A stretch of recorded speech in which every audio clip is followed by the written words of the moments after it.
चलो भाई, चारों तरफ अंधेरा ही अंधेरा, चारों तरफ अंधेरा ही अंधेरा, और ये वीडियो लाएगा आपके जीवन में नया सवेरा। अगर आपको पढ़नी है केमिस्ट्री बिंदास जैसी, तो भाई इतना मत सोच, ज्वाइन जीएससी यानी कि गणेश सर केमिस्ट्री। देखो भाई, आज जो है एक नया चैप्टर लेके आए हैं, थर्मोडायनेमिक्स, और ये बहुत इंपॉर्टेंट चैप्टर है, यहाँ से मैक्सिमम क्वेश्चन आता है।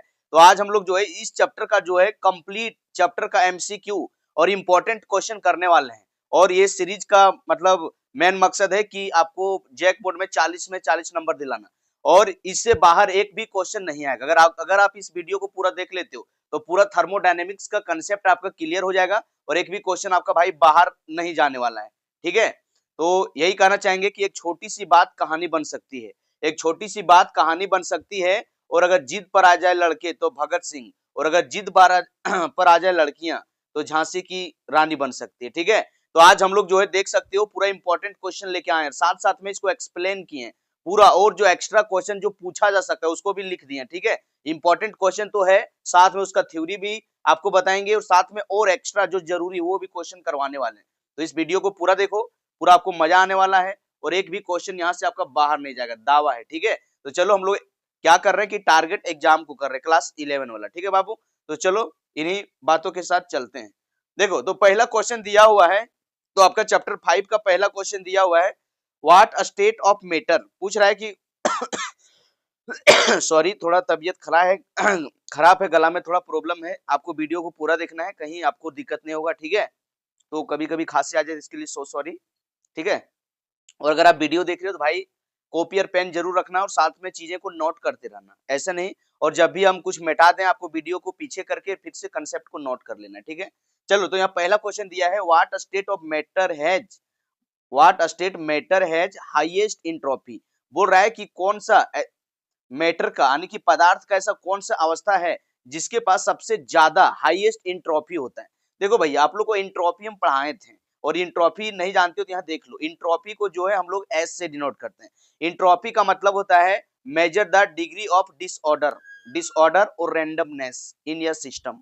मतलब डिसऑर्डर या तो डिग्री को बताता है। जैसे देखो, आप लोग को सिखाए थे कि भैया आप देखे होंगे कि सॉलिड जो होता है, सॉलिड का कंस्टिट्यूएंट पार्टिकल पूरा चिपकल रहता है, एकदम पूरा कंस्टिट्यूएंट पार्टिकल पूरा सटल रहता है, एकदम एक दूसरा पर लद्दा ऊपर लद्दा ऊपर, पूरा एकदम सटा के सब चिपकल रहता है। ठीक है, एकदम पूरा एकदम चिपकल रहता है बाबू। सॉलिड में इस तरह से कंस्टिट्यूएंट पार्टिकल जो इस तरह से पूरा चिपकल रहता है। और इसमें क्या होता है कि जैसे जैसे हम लोग लिक्विड में जाते हैं, कंस्टिट्यूएंट पार्टिकल हल्का हल्का जो है भैया दूर हो जाता है। इसमें जो है हल्का हल्का क्या हो जाता है, कंस्टिट्यूएंट पार्टिकल हल्का हल्का दूर हो जाता है। लेकिन अगर आप गैस में जाते हो तो कंस्टिट्यूएंट पार्टिकल जो है आपका बहुत दूर होता है। और जब हम लोग इस तरह से जाते हैं, सॉलिड से लिक्विड और लिक्विड से गैस की ओर जाते हैं, तो यहाँ क्या होता है कि भैया मेरा इंट्रोपी, इंट्रोपी जो होता है ये बढ़ जाता है, यानी कि जो रैंडमनेस है, डिसऑर्डर है, वो बढ़ जाता है। ठीक है, तो आपको यहाँ पूछा है कि किसके पास ज्यादा होगा। अब इसमें पूछा है तो याद रखना कि इंट्रोपी क्या होता है डिसऑर्डर या तो रैंडमनेस इन योर सिस्टम। बाबू पूछा है कि किसके पास ज्यादा इंट्रोपी होगा, मतलब ज्यादा रैंडमनेस होगा, किसका पार्टिकल दूर दूर होगा, किसका पार्टिकल फ्रीली मूव कर रहा होगा। तो इसमें एक दिया है सॉलिड, लिक्विड, गैस और प्लाज्मा। तो बाबू सबसे ज्यादा जो होता है प्लाज्मा होता है, डिसऑर्डर बहुत दूर दूर में इसका कंस्टिट्यूएंट पार्टिकल होता है। तो आपका आंसर होगा प्लाज्मा। अगर प्लाज्मा यहाँ ऑप्शन नहीं दिल रहता तो आपका आंसर क्या हो जाता, गैस। अगर नन ऑफ दीज रहता तो यहाँ गैस हो जाता, लेकिन प्लाज्मा भी दिया है तो बाबू आपका आंसर होगा प्लाज्मा। देखो ऑर्डर यहाँ लिख दिए कि सॉलिड से ज्यादा इंट्रोपी होता है किसका, लिक्विड का, और लिक्विड से भी ज्यादा होता है गैस का, और गैस का भी ज्यादा होता है किसका, प्लाज्मा का, और प्लाज्मा का मोस्ट डिसऑर्डर स्टेट होता है। इस बात को आपको याद रखना है। अगर यहाँ पर अगर प्लाज्मा नहीं रहता तो आंसर आपका गैस हो जाता है। तो ये आपको ये पूरा कंसेप्ट बता दिए और आपको दिखा दिए। चलो नेक्स्ट क्वेश्चन भाई, नेक्स्ट क्वेश्चन है, दूसरा पूछा है कि गिव्स फ्री एनर्जी चेंज। पूछ रहा है कि gives free energy change for your reaction is given bye. एक रिएक्शन के लिए गिव्स फ्री एनर्जी कौन सा इक्वेशन से दिया जाता है। तो बाबू गिव्स एनर्जी क्या होता है, द पार्ट ऑफ एनर्जी, मतलब क्या होता है, एनर्जी का एक भाग होता है, विच इज यूजफुल, जो आपका जो है यूजफुल होता है, इसी को हम लोग बोलते हैं गिव्स एनर्जी। ठीक है, तो इसमें देखो सबसे पहले गिव्स एनर्जी का फॉर्मूला आप लोगों को बताए थे, change in gives energy, change in gives energy का बताए थे कि डेल्टा जी बराबर delta H minus T delta S. तो ये पहला फॉर्मूला है बाबू, कई बार एग्जाम में पूछा गया है। ये आपका वीवीआई है, ये क्या है, वीवीआई, बीबीआई नहीं वीवीआई, बहुत आदमी बोलता है बीबीआई, मतलब अभी तो शादी हो भी नहीं किया, अभी 16-17 साल के लड़का है, बीबी कहाँ से आ जाएगा? बीबीआई नहीं, वीवीआई, ठीक है? तो आपको याद रखना कि ये जो है ना फॉर्मूला बेटा बहुत वीवीआई है, ठीक है? तो इसको आपको याद रखना है कि यहाँ पर जो है change in Gibbs free energy का फॉर्मूला होता है delta G minus T delta S. Okay, चलो नेक्स्ट क्वेश्चन है, ताबड़तोड़ क्वेश्चन है।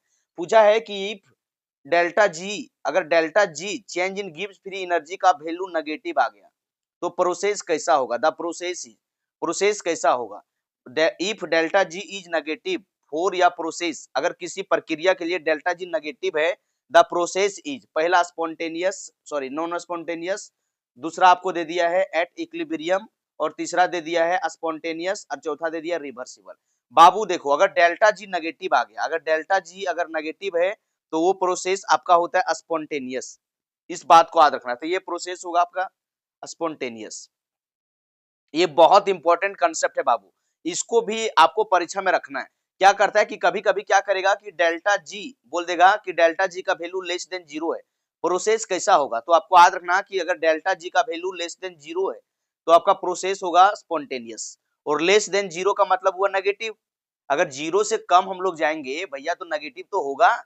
जैसे ये वाला लेनिया आप देखा होगा, आपने लेनिया को देखा होगा मैथ उथ में, गणित उन्नित में देखा होगा कि एक लाइन रहता है, ये लाइन रहता है, और लाइन को बीचों बीच में यहाँ क्या रहता है? जीरो।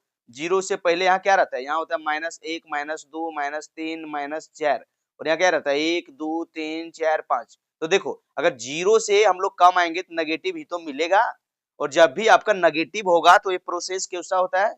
स्पॉन्टेनियस। तो ये बात बेटा आपको याद रखना है, ठीक है? अगर डेल्टा जी का वैल्यू जीरो से ग्रेटर देन जीरो हुआ, अगर जीरो से ज्यादा हो गया तो वो प्रोसेस होगा नॉन स्पॉन्टेनियस। क्या होगा?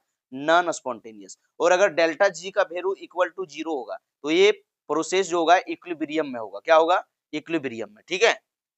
तो याद रखना, ये तीनों वैल्यू याद रखना। और नहीं तो देखो, जिस तरह से भी क्वेश्चन में दे दिया कि डेल्टा जी इज नेगेटिव तो क्या होगा? स्पॉन्टेनियस। अगर डेल्टा जी इज पॉजिटिव हो गया तो भैया ये आपका नॉन स्पॉन्टेनियस होगा। ये कंसेप्ट को हमेशा अपना दिल और दिमाग में रखना बाबू, यहाँ क्वेश्चन बार बार पूछता है। क्वेश्चन नंबर 4 देखो, यहाँ पूछा है what is the thermodynamics function introduce the explain disorder of A system. अभी आपको पढ़ा क्या है कि डिसऑर्डर ऑफ द सिस्टम जो होता है कौन बताता है? कौन बताता है? एंट्रोपी। तो पहला में दिया इंथैल्पी, दूसरा में दिया इंटरनल एनर्जी, तीसरा में दिया एंट्रोपी। तो आंसर आएगा एंट्रोपी। जब भी डिसऑर्डर या फिर रैंडमनेस का बात हो रहा है थर्मोडायनेमिक्स में, तो उस टर्म को हम लोग क्या बोलते हैं? एंट्रोपी। इस बात को बाबू दिल में रखना। क्वेश्चन नंबर 5 दिया देखो, फॉर द रिएक्शन, यहाँ कैल्शियम कार्बोनेट लिया गया है इसको, और इसको भैया हीट दिया जा रहा है, और हीट देने के बाद ये कैल्शियम ऑक्साइड में टूट गया और कार्बन डाइऑक्साइड में टूट गया, ठीक है? तो बोल रहा है कि which of the following statement is true, इसमें से कौन स्टेटमेंट जो है सही है? कौन स्टेटमेंट सही है? यहाँ पूछा है द रिएक्शन इज एक्सोथर्मिक। भैया एक्सोथर्मिक कौन रिएक्शन को कहते हैं? आपको बोले थे कि अगर तुम रिएक्शन करवा रहे हो, अगर रिएक्शन तुम करवा रहे हो और रिएक्शन करवाने के दौरान अगर यहाँ से आपका रिलीज हो रहा है एनर्जी या तो हीट, क्या हो रहा है? रिलीज हो रहा है, RELEASED, रिलीज या तो इमिट। अगर ऊर्जा जो है इमिट हो रहा है तो इसको हम लोग बोलते हैं भैया, इसको हम लोग बोलते हैं एक्सोथर्मिक प्रोसेस। एक्सोथर्मिक प्रोसेस, ठीक है? आप लोग बोले थे कि अगर रिएक्शन करवा रहे हो और हीट या एनर्जी क्या हो रहा है? रिलीज हो रहा है, तो इसको हम लोग क्या बोलते हैं? Exothermic process. लेकिन देखो, हम लोग यहाँ तिरवा पर देखो बाबू, गौर से देखो, प्यार की निगाहों से देखो, हम लोग क्या कर रहे हैं? इस रिएक्शन में हीट को दे रहे हैं, और जब हम लोग किसी भी रिएक्शन में अपने थ्रू से हीट को देते हैं तो वैसे रिएक्शन को, वैसे प्रोसेस को हम लोग इंडोथर्मिक बोलते हैं। तो देखो, कैल्शियम कार्बोनेट को हम लोग हीट दे रहे हैं तब जाके टूट रहा है, तो ये प्रोसेस आपका बेटा होगा द रिएक्शन इज इंडोथर्मिक। जिसमें अपने थ्रू से हीट देना पड़े वैसे प्रोसेस को हम लोग क्या बोलते हैं? इंडोथर्मिक। और जहां पर आपका निकल रहा है, रिएक्शन करवाने के बाद रिलीज हो रहा है, ठीक है, वहां से इमिट हो रहा है, वैसे प्रोसेस को, वैसे रिएक्शन को हम लोग एक्सोथर्मिक बोलते हैं। ये बात बाबू जरूर याद रखना, बहुत बार पूछता है।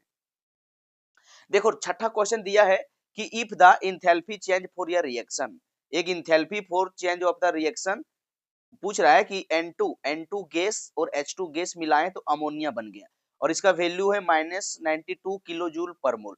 पूछ रहा है what is the enthalpy change for the reverse reaction.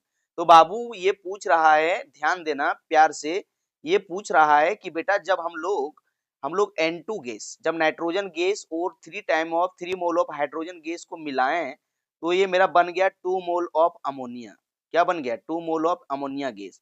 और इसमें जो है कितना एनर्जी आपका लगा, इसमें कितना एनर्जी इमिट हुआ, -92 किलो जूल पर मोल। अगर ये बोल रहा है कि फिर से इस रिएक्शन में आपको अमोनिया से बनाना है, फिर से ये वाला रिवर्स रिएक्शन करना है, तो जितना रिलीज हुआ उतने अगर आप डाल दोगे तो भैया ये रिएक्शन रिवर्स हो जाएगा।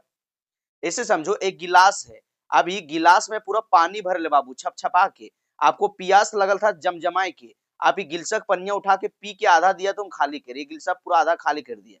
अब क्या पड़ेगा? भरना पड़ेगा। तो जितना तुम पिया उतने थोड़ा भरना पड़ेगा, जितना तुम पी के खत्म किया उतने भरना पड़ेगा, तो भर जाएगा।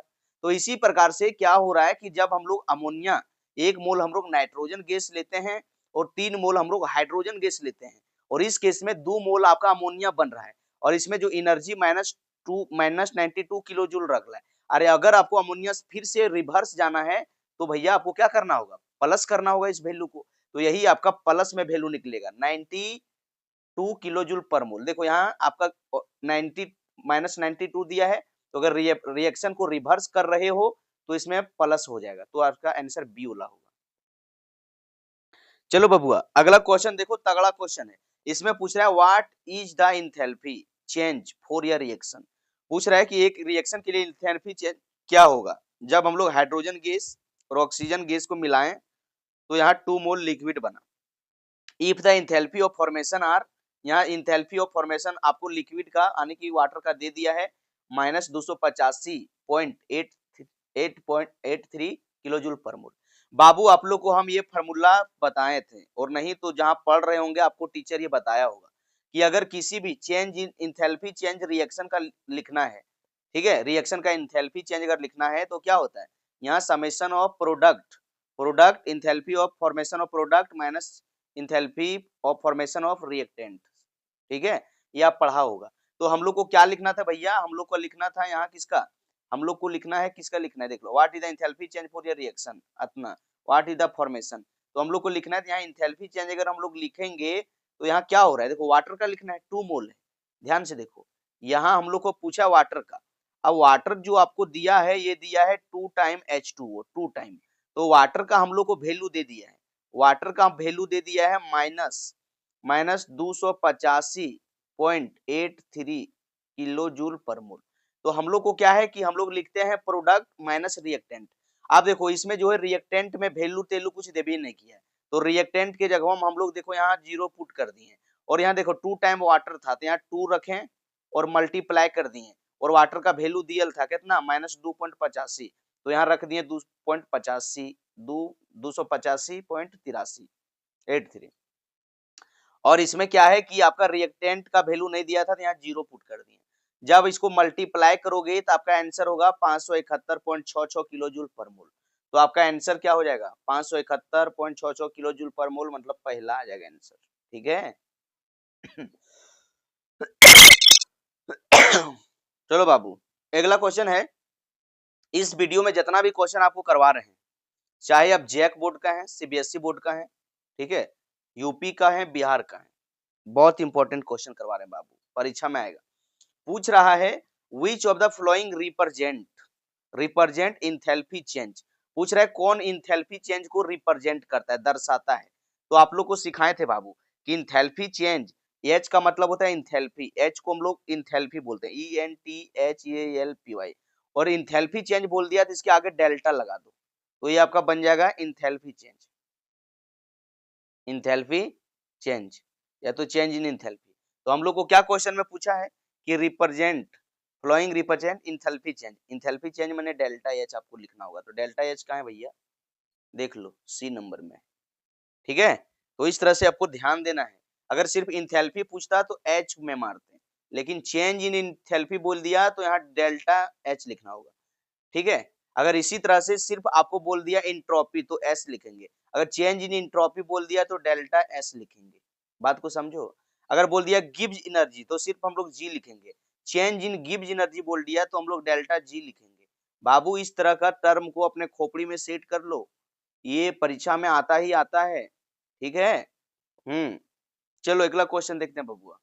अगला क्वेश्चन देखो 9वां है, what is the term for your system. बोल रहा है कि क्या टर्म है सिस्टम के लिए, where there is no exchange of energy और मैटर। ना ही एनर्जी का एक्सचेंज हो रहा है, ना ही मैटर का एक्सचेंज हो रहा है। तो आप लोग को हम बाबू बताए थे, तीन तरह का सिस्टम बताए थे। एक ओपन सिस्टम बताए थे, ओपन सिस्टम बताए थे। दूसरा आपको जो है बेटा क्लोज सिस्टम बताए थे, close system, close system SYSTEM। और तीसरा आपको बताए थे बबुआ isolated, isolated system, isolated, isolated system. बोले थे कि एक सिस्टम है, अगर एक सिस्टम है और इस सिस्टम से अगर सराउंडिंग में आपका एनर्जी का भी ट्रांसफर हो रहा है, ठीक है, अगर आपका क्या है, no exchange of energy, no exchange of energy. अच्छा, अगर बोले थे कि एनर्जी का भी ट्रांसफर हो रहा है सराउंडिंग के साथ, तो और भैया ठीक है, और मास भी ट्रांसफर हो रहा है, मास भी, तो इसको हम लोग ओपन सिस्टम बोलते हैं। और आपको बोले थे एक सिस्टम है, एक सिस्टम है, अगर इसमें भैया क्या हो रहा है कि यहाँ से एनर्जी का ट्रांसफर हो रहा है सराउंडिंग के साथ, लेकिन मास का ट्रांसफर नहीं हो रहा है, तो इसको हम लोग क्लोज सिस्टम बोलते हैं। और आपको सिखाए थे कि एक मान लो कंटेनर है, इसमें ना एनर्जी का ट्रांसफर हो रहा है, ना एनर्जी का सराउंडिंग में जा रहा है, और ना ही आपका मास में जा रहा, मास सराउंडिंग में जा रहा है।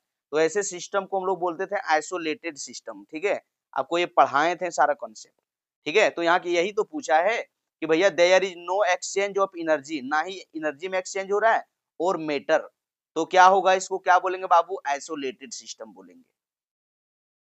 अगर बोल देता कि एक्सचेंज ऑफ एनर्जी और मैटर, तो आपका ओपन सिस्टम हो जाता। अगर बोलता कि exchange of energy but not matter, तो आपका क्लोज सिस्टम हो जाता। लेकिन यहाँ बोल दिया है कि there is no exchange of energy और मैटर, यानी कि ना ही एनर्जी का एक्सचेंज हो रहा है, ना ही मैटर का हो रहा है। तो ऐसे सिस्टम को बाबू हम लोग बोलते हैं बेटा आइसोलेटेड सिस्टम। ये बात को ध्यान में रखना, परीक्षा में पूछा जाता है, ठीक है। ओके, चलो नेक्स्ट क्वेश्चन। क्वेश्चन नंबर 10 देखो, यहाँ पूछा है इन ए क्लोज सिस्टम, बोल रहा है क्लोज सिस्टम में no heat transfer, heat transfer नहीं हो रहा है, ठीक है, no heat transfer. If work done on system, अगर वर्क डन ऑन सिस्टम पर the internal energy U is given by, किससे दिया जाएगा, तो यू को जो भैया वर्क डन को यू बराबर डब्ल्यू दिया जाता है, इस बात को याद रखना, यू बराबर डब्ल्यू दिया जाता है। ये सब आपको नोट करते रहना है कॉपी में, बहुत इंपॉर्टेंट है, रिविजन कैसे करोगे। देखो अगला दिया है व्हाट हैपेंड, अगला question 11, what happened to the chemical energy. Okay, what happened मतलब क्या होगा, to the chemical energy stored in a molecule during chemical reaction, एक केमिकल रिएक्शन के द्वारा मतलब स्टोर हो रहा है, like the burning of methane, अगर मीथेन गैस को हम लोग बर्निंग कर रहे हैं। बाबू आप लोग को बताए थे कि देखो सबसे पहले बर्निंग और कंबसन का मतलब होता है CH4 को जब हम लोग बर्निंग किए, जलाएं, तो बर्निंग किए, O2 के पास रिएक्शन होता है, और O2 के पास जब भी रिएक्शन होता है तो आप लोग को बताए थे कि कोई भी हाइड्रोकार्बन का ऑक्सीजन के प्रेजेंस में रिएक्शन करवाओगे तो आपको मिलता है CO2 plus H2O plus heat, heat plus light. ये आपको पढ़ाए थे कि जब भी कोई भी हाइड्रोकार्बन, अब आपका मीथेन बोला तो मीथेन का फॉर्मूला ये होता है, और मीथेन देखो कार्बन और हाइड्रोजन के मिलने से बना है, तो हम लोग मीथेन को जो है हम लोग क्या कहेंगे, हाइड्रोकार्बन। और कोई भी हाइड्रोकार्बन जब हम लोग जलाते हैं तो हम लोग को CO2 देता है, H2O देता है, हीट एनर्जी देता है, लाइट एनर्जी देता है। तो वही पूछ रहा है कि ड्यूरिंग या reaction what happen chemical stored molecule during या chemical reaction like burning the methane, methane को जब जलाएंगे तो क्या होगा। यहाँ पूछा है it remain stored with the molecule, कैसे जल जाएगा तो भैया बदल जाएगा ना, इट रिलीज एज हीट। देखो अब यहाँ बोला ना कि हीट निकलता है, देखो यहाँ हीट, तो यही आंसर होगा, इट रिलीज एज हीट, ठीक है। चलो अगला क्वेश्चन, अगला क्वेश्चन है 12, what type of energy transformer occurs when fuel burn in engine. बोल रहा है कि व्हाट टाइप मतलब किस तरह का एनर्जी ऑफ ट्रांसफॉर्मेशन होता है जब फ्यूल बर्न करते हैं हम लोग इंजन में, जब जैसे पेट्रोल को हम लोग इंजन में बर्न कर दिए क्या होता है, तो क्या होता है, chemical energy to nuclear energy, अरे भैया chemical energy to mechanical energy, हाँ इसमें ट्रांसफर हो जाता है। जब पेट्रोल डीजल को हम लोग गाड़ी उड़ी में डाल के चलाते हैं तो वहां क्या होता है, केमिकल एनर्जी जो है मैकेनिकल एनर्जी में बदल रहा होता है। चलो अगला क्वेश्चन दिया है the internal energy of an ideal gas depend upon, किस पर डिपेंड करता है, इंटरनल एनर्जी जो है आइडियल गैस का किस पर डिपेंड करता है? तो ये बाबू आपका टेम्परेचर पर करता है, याद रखना, टेम्परेचर पर। ये सब क्वेश्चन लिख लो। देखो अगला दिया है the temperature of an ideal gas, बोल रहा है कि टेम्परेचर एक आइडियल गैस का केप्ट कांस्टेंट, कांस्टेंट रखा गया है। इट एक्सपेंड, ठीक है, the gas does not external work during this process, internal energy of the process. तो जब हम लोग कुछ कामें नहीं कर रहे हैं, जब इसको कांस्टेंट रख दिए हैं बाबू, तो कांस्टेंट ही रहेगा ना, कांस्टेंट ही रहेगा। ऐसे समझो कि भैया एक बाल्टी में पानी भर रहे हैं, एक बाल्टी में पानी रखें, अब ये बाल्टी में पूरा पानी छपछपाए के भरल है, ये बाल्टी में पानी पूरा आपका छपछपाए के भरल है। अब इस तुम बाल्टी के पानी को यूज नहीं करोगे तो बाल्टिया पनिया ज्यों का त्यों रहेगा कि नहीं? ने क्या होगा, अपने अपने खत्म हो जाएगा। कोई डब्बा में जैसे बोतल का पानी देखते होगे कि मार्केट में बिक रहा है बोतल का पानी, तो ये बोतल में जो पानी रहता है तुम नहीं पिया तो बोतला में ये पनिया भरले रहता है कि नहीं रहता है? तो यही बोल रहा है कि temperature of an ideal gas is kept constant, एक आइडियल गैस का जो टेम्परेचर है उसको कांस्टेंट रख दिया गया है। As it expand the gas does not external work, और गैस जो है कोई काम नहीं कर रहा है बाहरी में, तो during the process the internal energy of the gas will be constant रहेगा, क्योंकि काम नहीं कर रहा है तो क्या रहेगा, कांस्टेंट रहेगा। चलो अगला देखो, दिया है the first law of thermodynamics, बोल रहा है कि फर्स्ट लॉ, ठीक है, first law of thermodynamics is concerned with the conservation, मतलब थर्मोडायनेमिक्स फर्स्ट लॉ किस पर बेस्ड है, मोमेंटम में, एनर्जी के साथ, मास के साथ, टेम्परेचर के साथ। बाबू थर्मोडायनेमिक्स का जो फर्स्ट लॉ है ये एनर्जी पर बेस्ड है, law of conservation of energy, law of conservation of energy, याद रखना। और आप लोग को सिखाए थे कि थर्मोडायनेमिक्स का फर्स्ट लॉ क्या बोलता है, बोलता है कि energy can neither be created nor be destroyed, मतलब एनर्जी को ना ही हम लोग बना सकते हैं और ना ही हम लोग विनाश कर सकते हैं, खत्म कर सकते हैं। However it can be transferred, मतलब हम इसको ट्रांसफॉर्म्ड कर सकते हैं from one form to another form, मतलब हम लोग सिर्फ एक फॉर्म से दूसरे फॉर्म में ट्रांसफर कर सकते हैं, ठीक है। और इसका फार्मूला ये होता है डेल्टा ई बराबर क्यू प्लस डब्ल्यू, ठीक है। जैसे पानी, तुम पानी को भर पेट पिया, अब पिया आपका पेट में गया और फिर लगा तुम बाथरूम में इसको ढार दिया, फिर वो चल गया जमीन में, फिर वो सवाया नल में गया, नल उल में फिर से गया सवा के ऊपर, फिर आया नल से, फिर पिया, फिर लगा के बाथरूम में ढार दिया, गिरा दिया, फिर वहां से बाथरूम से सवाया, फिर नल में आया, फिर इधर से गया तुम सवा दिया। जैसे देखता होगा कि बरसात के मौसम में पानी गिरता है, आसमान से पानी गिरा, जमीनवा पर पूरा पानी भरल है, लेकिन जब वो सोख जाता है क्या हो जाता है, फिर वो वाष्प बन के वायुमंडल में चला जाता है और फिर वहां से बरसता है। तो इसी तरह से बोलता है थर्मोडायनेमिक्स का फर्स्ट लॉ की एनर्जी को ना हम लोग बना सकते हैं और ना ही खत्म कर सकते हैं, यानी कि विनाश कर सकते हैं। हम लोग क्या करते हैं कि भैया एक फॉर्म से दूसरे फॉर्म में इसको क्या कर सकते हैं, ट्रांसफर कर सकते हैं, इसी को बोलते हैं थर्मोडायनेमिक्स का फर्स्ट लॉ। थर्मोडायनेमिक्स का बेटा सेकंड लॉ बोलता है कि अगर कोई स्पॉन्टेनियस प्रोसेस है तो उसका एंट्रोपी जो है वो है कंटिन्यूअस बढ़ते रहता है। स्पॉन्टेनियस प्रोसेस का मतलब हुआ कि अपने आप हुआ, जैसे बर्फ का पिघलना, जैसे ग्लेशियर में बर्फ बर्फ पिघलता है तो क्या होता है, उसमें तुम पिघलाने के लिए जाता है क्या, वहां फूक के पिघलाता है क्या, नहीं ना, उसमें आराम से देखो। अब क्या हुआ कि बर्फ जब रहता है तो बर्फ का जो कंस्टिट्यूएंट पार्टिकल है बाबू, सॉलिड में पूरा चिपकल चिपकल रहता है, पूरा चिपकल चिपकल, लेकिन ये बर्फ से जब आपका क्या हो रहा है कि जब ये बर्फ से आपका लिक्विड बन रहा है या फिर गैस बन रहा है, ठीक है, तो इसका क्या हो रहा है, जब बर्फ से लिक्विड बना और लिक्विड से गैस बना तो क्या हुआ कि इसका एंट्रोपी जो है लगातार बढ़ते रहा, ठीक है। तो वही बोलता है थर्मोडायनेमिक्स का सेकंड लॉ, बोलता है कि अगर कोई स्पॉन्टेनियस प्रोसेस हो रहा है तो उसका जो एंट्रोपी है, यूनिवर्स का जो एंट्रोपी है लगातार वहां बढ़ते रहता है। और थर्मोडायनेमिक्स का थर्ड लॉ क्या कहता है उसको समझो। थर्मोडायनेमिक्स का थर्ड लॉ बोलता है कि एंट्रोपी, एंट्रोपी जो है प्योर प्योर और परफेक्ट क्रिस्टलाइन सॉलिड के लिए जीरो होता है। ये बोलता है थर्मोडायनेमिक्स का थर्ड लॉ कि एंट्रोपी जो है यानी कि रैंडमनेस जो है प्योर सबस्टेंस के लिए या तो क्रिस्टलाइन सॉलिड के लिए जो होता है जीरो होता है। एट एब्सोल्यूट टेम्परेचर, अगर उसका टेम्परेचर रखोगे 0 केल्विन, एब्सोल्यूट टेम्परेचर का मतलब हुआ 0 केल्विन। ऑफलाइन में जब पढ़ा रहे थे तब बचपन में बोला कि सर आप यहाँ ओके क्यों लिख दिए, बोले रे बकलोल एक ओके नहीं है बेटा, ये 0 केल्विन है।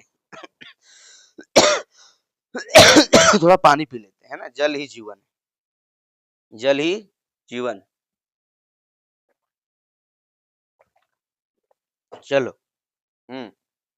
अगर पेट में रहेगा खुद ही तब आपका उड़ जाएगा बुद्धि, इसलिए पानी पी ली। अगला देखो, वर्क डन ऑन, बोल रहा है वर्क डन ऑन, ठीक है, वर्क डन ऑन या by gas in general depend upon, ठीक है, initial state, final state, both initial and final state, both initial and final state only, initial final and path, तीनों पर बाबू depend करता है, initial final और path पर, ठीक है। जब वर्क डन ऑन ऑन या बाय गेस, जब एक गेस जो है वर्क डन करता है तो ये डिपेंड करता है सब चीज पर, इनिशियल स्टेट पर भी, फाइनल स्टेट पर भी और पाथ पर भी, ठीक है। चलो 17 नंबर दिया है, the enthalpy change for the reaction, पूछ रहा है कि enthalpy change for the reaction इसमें दिया है, जब H2 गैस लिए और हाफ O2 गैस लिए, ये H2O बना दिया, तो इसको हम लोग क्या बोलते हैं? तो भैया हम लोग का क्या हो रहा है, यहाँ वाटर का फॉर्मेशन हो रहा है, क्या हो रहा है, फॉर्मेशन। एंथैल्पी चेंज तो क्या हो रहा है, फॉर्मेशन हो रहा है ना वाटर का, तो enthalpy of formation of water कहलाएगा, ठीक है, enthalpy of formation of water, क्योंकि वाटर यहाँ बन रहा है तो फॉर्मेशन ऑफ वाटर हो रहा है और इसके दौरान एंथैल्पी का चेंज हो रहा है, तो यहाँ हो जाएगा enthalpy of formation of water, ठीक है। क्वेश्चन नंबर 18 देखो, पूछा है द थर्मोकेमिकल रिएक्शन, बोल रहा है कि एक थर्मोकेमिकल रिएक्शन दे दिया गया है जिस NH4 ammonium hydroxide aqueous form में है, जब HCl एक्वस फॉर्म से रिएक्शन करवाएं तो यहाँ अमोनियम क्लोराइड एक्वस बन गया और HCl एक्वस बन गया, यहाँ लिखा है डेल्टा NEU, डेल्टा जो एंथैल्पी है न्यूट्रलाइजेशन एंथैल्पी जो है -51 पॉइंट इतना किलो जूल है, बोल रहा है ये किसका एग्जांपल है, मतलब ये जो रिएक्शन दे दिया है किसका एग्जांपल है। बाबू जब इस तरह से रिएक्शन आएगा ना तो कुछ मत करना, किसका एग्जांपल पूछेगा ना तो आपको सबसे पहले कहाँ देखना है, वैल्यू में देखना है, अरे वैल्यू में देखना है, डेल्टा H के बगल में क्या लिखल है, देखो यहाँ अपने लिखल है NEU, NEU का मतलब होता है न्यूट्रलाइजेशन, न्यूट्रलाइजेशन, तो आपको मार देना है न्यूट्रलाइजेशन में, तो आंसर आपका होगा एंथैल्पी ऑफ न्यूट्रलाइजेशन, ठीक है। अगर यहाँ लिखल रहता C तो आपको मारना पड़ता है एंथैल्पी ऑफ कंबशन में, अगर यहाँ लिखल रहता है डेल्टा EH तो आपको मारना पड़ता है डेल्टा E तो आपको एंथैल्पी ऑफ एटमोजेशन में, ठीक है। तो जब भी इस तरह का रिएक्शन देगा तो ये वैल्यू से पहले देखना कि डेल्टा के पास क्या लिखल है, ठीक है, अगर आपका ये लिखल रहेगा तो एटमोजेशन में मार देना, एटोमाइजेशन में, अगर आपका NEU लिखल है तो न्यूट्रलाइजेशन में मार देना, C लिखल है तो कंबशन में मार देना, ठीक है। तो आई होप आप सबको समझ में आया होगा, तो ये आसान रहता है। जैसे देखो यहाँ पूछ दिया है कि इफ डेल्टा G का वैल्यू लेस देन 0 है तो क्या होगा, अगर लेस देन 0 है तभी पढ़ा के आए थे कि ये प्रोसेस स्पॉन्टेनियस होता है, अभी पेज में पढ़ाए थे। चलो अगला देखो 20 number, for the process to occur under adiabatic process, adiabatic process में आपको सिखाए थे कि इसमें जो है चेंज इन हीट का जो होता है वो कांस्टेंट रहता है, ठीक है, एडियाबेटिक प्रोसेस में जो होता है क्या होता है, Q आपका कांस्टेंट रहता है, ठीक है, तो कहाँ है भैया, temperature constant, pressure constant, Q आपका 0 होगा, Q कांस्टेंट रहता है एडियाबेटिक प्रोसेस में। अगला क्वेश्चन है according to Gibbs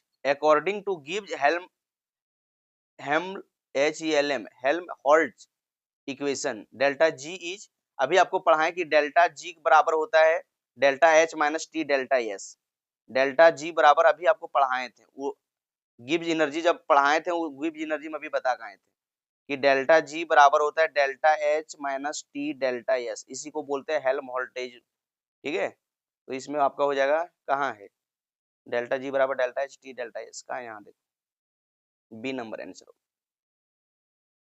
next question 22 number देखो, यहाँ पूछा है the enthalpy of all element in standard state, ठीक है, पूछ रहा है कि एंथैल्पी जो होता है ऑल एलिमेंट का जो होता है स्टैंडर्ड स्टेट में क्या होता है, तो स्टैंडर्ड स्टेट में यूनिटी मतलब एक होता है, 0 लेस देन 0 डिफरेंट नहीं, जब स्टैंडर्ड स्टेट में रहता है तो इसका एंथैल्पी हमेशा 0 होता है, इस बात को याद रखना। देखो यहाँ पूछा है enthalpy of reaction is equal to, पूछ रहा है कि एंथैल्पी ऑफ रिएक्शन किसके बराबर होगा, तो एंथैल्पी ऑफ रिएक्शन जो होता है बाबू summation of bond energy of reactant minus summation of bond energy of product के बराबर में होता है, ठीक है। ऑफलाइन में जब पढ़ाए थे तो ये बताए भी थे आपको, ठीक है ना। देखो यहाँ ई लग कॉमन लगल नहीं है, यहाँ आपका क्या है पता है इनटू, ठीक है, पॉइंट, ठीक है। चलो क्वेश्चन नंबर 24 देखो, क्वेश्चन में नंबर 24 में क्या दिया है, for the process to occur, and isochoric condition. भैया आइसोकोरिक कंडीशन में बोले थे, अभी आपको सिखा कहाँ है, और नहीं सिखाए तो ये बात को जान लो।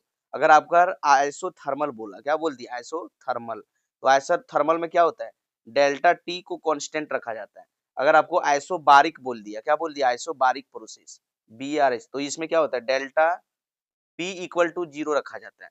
अगर आपको बोल दिया आइसोकोरिक, आइसोकोरिक CHORIC, तो इसमें delta V, change in volume जो है 0 रखा जाता है। ठीक है बाबू। अगर आपको बोल दिया एडियाबेटिक, ADIABATIC, तो अभी बताएं कि डेल्टा Q इक्वल टू 0 रखा जाता है। तो ये बात आपको याद रखना। तो हम लोग को अभी क्वेश्चन में क्या पूछा था, आइसोकोरिक, क्या पूछा, आइसोकोरिक, तो इसमें वॉल्यूम कांस्टेंट रखा जाता है, डेल्टा V इक्वल टू 0। चलो अगला question 25। If the initial state, okay, if the initial state, अगर initial state obtained after a series the process is, बोल रहा है कि एक प्रोसेस है जो ए से स्टार्ट हो रहा है, मान लो कि ए से गया बी, और बी से गया सी, और सी से फिर आ गया ए, तो बोल रहा है कि जहां से आप इनिशियल शुरू किए थे, जहां से आप इनिशियल शुरू किए थे, ठीक है, तो वह पूछ रहा है कि the initial state obtain after the series of change, जब हम लोग बी गए, बी में चेंज किए, सी से ए में गए, तो इस प्रोसेस को क्या बोलते हैं, तो जब इस तरह से प्रोसेस होता है बाबू, तो इसको बोलते हैं हम लोग साइक्लिक प्रोसेस। क्या बोलते हैं, साइक्लिक। जैसे मान लो कि ए से हम लोग गए बी, ठीक है, बी से हम लोग फिर से आए सी, ए बी सी, और सी से फिर हम लोग आए हैं डी में, और डी से फिर तुम चल गया ए में। तो इस तरह का जो प्रोसेस होता है इसको हम लोग बोलते हैं साइक्लिक प्रोसेस, CYCLIC। अगला क्वेश्चन देखो 26 नंबर बाबू, लिखा है द थर्मोकेमिकल इक्वेशन, ओके, यहाँ देखो दे दिया द थर्मोकेमिकल इक्वेशन, इसका वैल्यू दिया है कि हाइड्रोजन गैस लिए H2 गैस से हम लोग H2 में बदलें, ठीक है, और यहाँ डेल्टा EAS का वैल्यू दे दिया है 435 किलो जूल पर मोल। बोल रहा है किसका एग्जाम्पल है, इंथैल्पी ऑफ कंबशन का, इंथैल्पी ऑफ एटोमाइजेशन का, इंथैल्पी ऑफ सॉल्यूशन का, नॉट का। तो अभी आपको बताए थे कि जब भी इस तरह का वैल्यू रहेगा ना, तो वैल्यूअस पहले देखना क्या लिखल रहेगा, जहाँ वैल्यूआ लिखल है, आपको बताएं कि जहाँ वैल्यूआ लिखल रहता है, वैल्यूआ से पहले आना, वैल्यूआ से पहले देखो यहाँ डेल्टा एस के बगल में क्या लिखल है, ए, और ए का मतलब क्या होता है, एटोमाइजेशन, तो आपका आंसर हो जाएगा एंथैल्पी ऑफ एटोमाइजेशन। अगर यहीं पर वैल्यूआ जहाँ लिखल है डेल्टा, डेल्टा के बगल में सी लिखल रहता है तो कंबशन में ट्रिक मारते हैं, ठीक है। चलो क्वेश्चन नंबर 27 देखो, द थर्मोकेमिकल रिएक्शन, इसमें भी दे दिया है कि जब हम लोग लिए हैं यहाँ मीथेन, जब मीथेन गैस लिए हैं और इसको जब 13/2 O2 में हम लोग जलाएं तो 4O2 और 5 टाइम H2O मिला, और इसका डेल्टा CH0 का वैल्यू दिया है माइनस इतना किलो जूल पर मोल। बोल रहा है किसका एग्जाम्पल होगा, बाबू अभी बताए थे कि जब भी इस तरह का क्वेश्चन पूछेगा तो डरना नहीं, प्यार से आपको मुस्कुराना है, और क्या बोले कि वैल्यू के बगल में जाना, वैल्यू के बगल में, और वैल्यू के बगल में देखो क्या लिखल है, सी, क्या लिखल है, सी, सी लिखल है, तो सी का मतलब होता है कंबसन, सी का मतलब कंबसन, तो हो जाएगा आपका इंथैल्पी ऑफ कंबसन। तो कितना आसान है, कितना आसान है। चलो अगला देखो क्वेश्चन नंबर 28 देखो, पूछा है कि द केमिकल रिएक्शन, एगो केमिकल रिएक्शन है, यहाँ दे दिया CH4, यहाँ 2 टाइम O2 मिला, ये CO2 में बदला, और यहाँ आपको वाटर भी दिया, और यहाँ डेल्टा CH0 का वैल्यू दे दिया इतना। पूछ रहा है ये किसका एग्जाम्पल होगा, तो भैया अभी बोले ना कि जब भी एग्जाम्पल का क्वेश्चन आएगा तो देखो चेंज इन इंथैल्पी जहाँ लिखल है वहाँ सी लिखल है, और सी का मतलब होता है कंबसन, तो कहीं मत पढ़ो लिखो, डायरेक्ट कंबसन में टिक मारो कि सी से कंबसन होता है। अगर यहाँ एन लिखल रहता है न्यूट्रलाइजेशन में टिक मारते हैं, अगर आपका यहाँ ए लिखल रहता है एटोमाइजेशन में टिक मारते हैं। क्वेश्चन नंबर 29 देखो, इन चेंज ऑफ स्टेट, हाइड्रोजन से हम लोग हाइड्रोजन Hg जो है मरकरी लिक्विड फॉर्म में है, और मरकरी जो है यहाँ सॉलिड फॉर्म में गया है। The sign of entropy change is, बोल रहा है कि साइन इंट्रोपी चेंज का क्या होगा, ठीक है। इंट्रोपी का मतलब हम लोग जानते हैं कि भैया इंट्रोपी का मतलब होता है रैंडमनेस, अभी आपको पढ़ा कहाँ है कि इंट्रोपी का मतलब क्या होता है, मेजरमेंट ऑफ रैंडमनेस, मतलब डिसऑर्डर। आप समझो कि सबसे पहले मरकरी क्या था, लिक्विड में था, माने कंस्टिट्यूएंट पार्टिकल इसका दूर दूर में था, और जब ये लिक्विड से सॉलिड में गया तो कंस्टिट्यूएंट पार्टिकल पूरा पास पास आके चिपक गया। तो बाबू यहाँ क्या हुआ, रैंडमनेस जो है क्या हुआ, घट गया। क्या हुआ, रैंडमनेस की घट गया, जो दूर दूर में था घट गया, और घट गया तो क्या होगा, नेगेटिव, क्या होगा, नेगेटिव। ये देखो यहाँ लिखल है कि यहाँ सबसे पहले भैया ऑर्डर ऑफ इंट्रोपी देखो, आपको बताए थे कि सबसे ज्यादा गैस होता है, गैस का पार्टिकल दूर दूर में रहता है तो ये आराम से इन्हें उन्हें भागल बोलता है, लिक्विड में थोड़ा कम दूर में रहता है, सॉलिड में पूरा चिपकल रहता है, ठीक है। तो देखो when the substance change from liquid to solid, जब एक सबस्टांस लिक्विड से सॉलिड में ट्रांसफर हुआ, the particle becomes more order, तो इसका जो पार्टिकल हुआ पूरा सामने सामने आके चिपक गया। उसके बाद क्या हुआ, लेस रैंडम, जो इधर उधर मूव कर रहा था रैंडमली वह पास में चिपकल है, और मूवमेंट डिक्रीज, मतलब जो घूरल बुल रहा था इन्हें उन्हें पार्टिकल में दूर दूर में सब चिपक गया, तो इसीलिए इसका एंट्रोपी भी घट जाएगा, डेल्टा एस का वैल्यू नेगेटिव आएगा। आई होप आपको समझ में आ गया होगा। तो देखो डेल्टा एस का वैल्यू बी में नेगेटिव है, बी आंसर होगा। चलो क्वेश्चन नंबर देखो, इफ द जी बराबर जीरो, अभी बोलन कि change in gives free energy का वैल्यू जीरो हो जाए तो ये प्रोसेस कैसा होता है, प्रोसेस होता है इक्विलिब्रियम में, तो आंसर हो जाएगा the process is equilibrium, the process is equilibrium, ठीक है। चलो क्वेश्चन नंबर 31 देखो, यहाँ पूछा है the standard enthalpy, standard enthalpy of या रिएक्शन इक्वल टू किसके बराबर में होता है, standard enthalpy of formation of product plus standard enthalpy of formation of reactant, नहीं भैया नहीं, standard enthalpy of formation of product minus standard enthalpy of formation of reactant, ये सही है,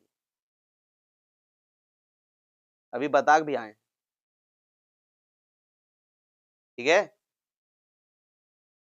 क्वेश्चन नंबर 32 देखो, यहाँ पूछा है the internal energy for a cyclic process equal to, बोल रहा है कि साइक्लिक प्रोसेस का इंटरनल एनर्जी क्या होगा। अभी साइक्लिक प्रोसेस समझा दिए कि पूरा घूम के आ जाएगा, जहां उसका इनिशियल पॉइंट रहेगा वही फाइनल पॉइंट होगा, तो उसको हम लोग बोलते हैं साइक्लिक प्रोसेस। क्या बोलते हैं, साइक्लिक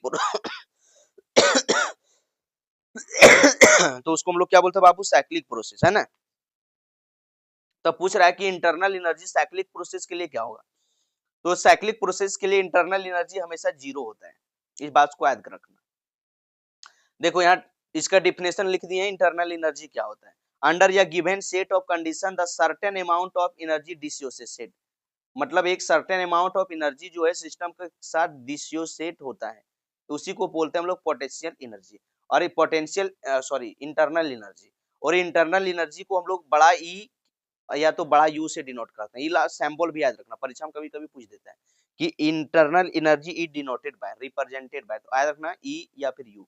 इंटरनल एनर्जी क्या होता है, इंटरनल एनर्जी सभी प्रकार के एनर्जी का सम होता है, internal energy is the sum of all energy, जैसे के ई माने काइनेटिक एनर्जी, पी ई माने पोटेंशियल एनर्जी, आर ई माने रोटेशनल एनर्जी, वी ई माने वाइब्रेशनल एनर्जी, एन ई माने न्यूक्लियर एनर्जी, अगर सब प्रकार के एनर्जी को जोड़ दोगे तो हम लोग को मिल जाता है इंटरनल एनर्जी, ठीक है।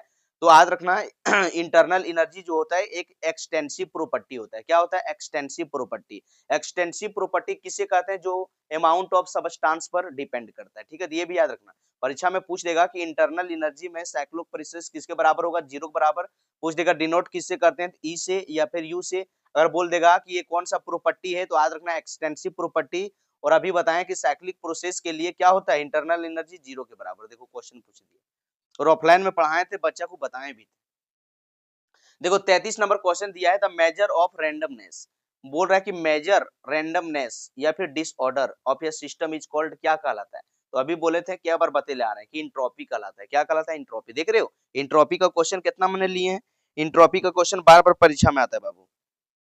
चलो अगला देखो, क्वेश्चन नंबर आपको दे दिया 34, पूछ रहा है कि इन या स्पॉन्टेनियस प्रोसेस, बोल रहा है कि एगो स्पॉन्टेनियस प्रोसेस में, ठीक है, spontaneous process the entropy of the system and its surrounding क्या होगा, तो अभी आपको बताए थे थर्मोडायनेमिक्स का सेकंड लॉ हमेशा क्या होता है, बढ़ते रहता है, तो ये होगा इंक्रीजेज, स्पॉन्टेनियस प्रोसेस के लिए क्या होता है, बढ़ते रहता है, थर्मोडायनेमिक्स का सेकंड लॉ बता गए थे। पूछ रहा है कि when NaCl dissolve in water the entropy, भैया देखो समझो कि आपके पास मान लो कि तुम ये गिलास लिया, ये गिलास लिया और इसमें पानी था सनसना के, इसमें पूरा पानी भरल है, अब पानी भरल है तो जब तुम यहाँ क्या किया कि तुम इसमें जो NaCl डाल दिया, NaCl बोलते हैं नमक को, NaCl मतलब क्या होता है, नमक, जो घर में खाता है, जो नमका को तुम घर में सब्जी उब्जी में डालता है उसी को हम लोग बोलते हैं NaCl। अब तुम क्या किया कि इसको लिया NaCl और पनिया में डाल दिया, अब डाल दिया तो इसका जो पार्टिकल था अब Na प्लस टूट गया, माइनस टूट गया, और ये सब इसका क्या हुआ, Na प्लस में टूट गया, इसमें माइनस में टूट गया, Na प्लस में टूट गया और पन्नियों में Cl माइनस में टूट गया। तो इसमें क्या हुआ, रेंडमनेस बढ़ गया। क्या हुआ, रेंडमनेस बढ़ गया, इसका इंट्रोपी बढ़ गया, मतलब ये कंस्टिट्यूएंट पार्टिकल दूर दूर हो गया पानी में डालने पर, तो इसका इंट्रोपी क्या हो जाएगा, इंट्रोपी हो जाएगा जब हम लोग सोडियम क्लोराइड यानी कि नमक को पानी में जब हम लोग घुलाते हैं तो इसका इंट्रोपी बढ़ जाता है, क्योंकि इसका कंस्टिट्यूएंट पार्टिकल दूर दूर चल गया, ठीक है, ये दूर चल गया, Cl दूर चल गया और ये सब मूवमेंट करने लगा, ठीक है। क्वेश्चन नंबर 36 देखो बाबू, दिया है heat exchange taking place during या केमिकल रिएक्शन, पूछ रहा है कि हीट का एक्सचेंज हो रहा है एक केमिकल रिएक्शन के दौरान, ठीक है, एट कांस्टेंट टेम्परेचर और प्रेशर, तो इसको हम लोग क्या कहते हैं, जब ऐसा कहते हैं, जब पूछ रहा है कि heat exchange taking place during या chemical reaction at constant temperature and pressure, तो इसको हम लोग बोलते हैं भैया एंथैल्पी। कितना बार आपको क्लासरूम में पढ़ाए थे तो लिखाए भी थे, और ये भी बताए थे कि भैया हम लोग एंथैल्पी जो है इसको H से डिनोट करते हैं, ठीक है। नक्का में का घुस गया, चल आगे देखो, यहाँ पूछा है फॉर आइसोबेरिक प्रोसेस के लिए क्या होता है, डेल्टा V बराबर 0, डेल्टा T बराबर 0, Q बराबर 0, डेल्टा P बराबर 0, ठीक है। तो हम आपको बोले थे डेल्टा P बराबर 0 होता है, ठीक है, डेल्टा P बराबर 0 होता है। देखो ये वाला याद रखना बाबू, ये बहुत इंपॉर्टेंट है, परीक्षा में यहाँ से एक क्वेश्चन पक्का आएगा। अगर आपको आइसोथर्मल प्रोसेस बोल दिया है तो डेल्टा T बराबर 0 होगा आइसोथर्मल के लिए। अगर आपको आइसोबैरिक प्रोसेस बोल दिया है तो आइसोबैरिक प्रोसेस में डेल्टा P बराबर 0 होगा। अगर आपको आइसोकोरिक प्रोसेस बोल दिया तो यहाँ डेल्टा V यानी कि वॉल्यूम कांस्टेंट रहता है, वॉल्यूम V बराबर 0 होगा। अगर आपको एडियाबेटिक प्रोसेस पूछ दिया है तो यहाँ पर आपका डेल्टा Q बराबर 0 होगा। ये बात याद रखना, ये हर बार परीक्षा में पूछा जाता है और इस बार भी पूछा जाएगा। क्वेश्चन नंबर 38 देखो, यहाँ पूछा है कि the correct relationship between Cp and Cv, Cp और Cv के बीच में रिलेशन क्या है, तो इसको आपको बताए थे कि Cp और Cv के बीच में रिलेशन होता है Cp minus Cv equal to R। कहाँ है, Cp minus Cv equal Cv minus Cp, नहीं, Cp minus Cv equal to R होता है। चलो अगला क्वेश्चन 39 देखो, पूछ रहा है एक्सटेंसिव प्रॉपर्टी, इसमें 4 गो दे दिया आपको। सबसे पहले ऑप्शन इसमें पूछ रहा है इसमें से कौन एक एक्सटेंसिव प्रॉपर्टी है, इंथैल्पी, ठीक है, डेंसिटी, प्रेशर, टेम्परेचर। तो आपका इंथैल्पी जो है वो आपका क्या है, एक्सटेंसिव प्रॉपर्टी है।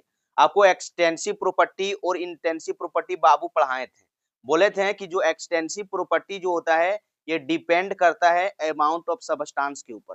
अगर अमाउंट ऑफ सबस्टांस ज्यादा तो ठीक है, तो एक्सटेंसिव प्रॉपर्टी क्या होता है कि जो डिपेंड करता है अमाउंट ऑफ सबस्टांस के ऊपर, जैसे मास, एग्जांपल में जैसे मास, वॉल्यूम, नंबर ऑफ मोल, ज्यादा लोगे तो ज्यादा प्रॉपर्टी होगा, है ना। और एक बताए थे इंटेंसिव प्रॉपर्टी क्या होता है, does not depend upon amount of substance, जो अमाउंट ऑफ सबस्टांस के ऊपर में डिपेंड नहीं करता है उसको हम लोग बोलते हैं इंटेंसिव प्रॉपर्टी। जैसे pressure, temperature, density, concentration, melting point, boiling point, etcetera. Question number देखो 40 आ गए हैं। क्वेश्चन नंबर 40 में पूछा है इंटेंसिव प्रॉपर्टी इज, अभी बता कहाँ है कि इंटेंसिव प्रॉपर्टी क्या होता है, जो अमाउंट ऑफ सबस्टांस पर डिपेंड नहीं करता है। तो वॉल्यूम तो भैया अमाउंट ऑफ सबस्टांस पर डिपेंड करेगा, इंटरनल एनर्जी में सभी एनर्जी का जोड़ होता है उस पर भी डिपेंड करेगा, इंथैल्पी में भी जोड़ होता है, तो आपका किस में नहीं डिपेंड करेगा, टेम्परेचर में। अभी देखो इससे पहले बताए थे ना, यहाँ देखो टेम्परेचर, इंटेंसिव प्रॉपर्टी क्या है, pressure, temperature, density, concentration, melting point, boiling point, ठीक है। चलो क्वेश्चन नंबर 41 बस लास्ट क्वेश्चन है, ठीक है। यहाँ दिया है द प्रॉपर्टी ऑफ या सिस्टम, बोल रहा है कि एक सिस्टम के property which depend on amount of substance, जो अमाउंट ऑफ सबस्टांस पर डिपेंड करता है उसको क्या कहते हैं, अभी पढ़ा कहाँ है कि उसको हम लोग बोलते हैं एक्सटेंसिव प्रॉपर्टी। अगर यहाँ लिखल रहता डज नॉट तो हो जाता है इंटेंसिव प्रॉपर्टी, ठीक है। तो लास्ट क्वेश्चन था बाबू, तो सभी मुन्ना और सभी मुन्नी को, सभी बाबू को और सभी मुन्नी को, ठीक है, सभी को बेस्ट ऑफ लक, ठीक है, फॉर और एग्जाम, आपके एग्जाम के लिए बेस्ट ऑफ लक। और बाबू लास्ट में यही कहना चाहेंगे कि अगर केमिस्ट्री पढ़ना है हमेशा बिंदास जैसी, अगर केमिस्ट्री पढ़ना है हमेशा बिंदास जैसी, तो भाई इतना मत सोच, जस्ट सब्सक्राइब GSC यानी कि गणेश सर केमिस्ट्री। तो आपको इस चैनल को सब्सक्राइब भी करना है। आप लोग को बहुत कुछ मिलने वाला है, ठीक है।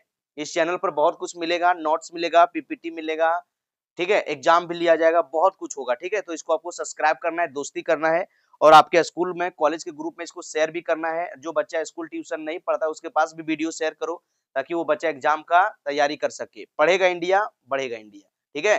ज्ञान बांटने से ज्ञान बढ़ता है, धन बांटने से धन बढ़ता है। किसी के पास वीडियो भेजोगे, बच्चा पढ़ेगा, परीक्षा में नंबर आ जाएगा, आपका जीवन भर नाम लेगा, आपको दुआ देगा, आशीर्वाद देगा कि यार वो लड़कों ने भेज दिया था, पढ़े, नंबर आ गया, नहीं तो फेल कर गया रहता। कितना खुशी हो जाएगा, ठीक है। तो चलो बाबू, लास्ट में यही कहना चाहेंगे कि you are the author of your own life story. आप अपने जीवन का रचयिता खुद हो।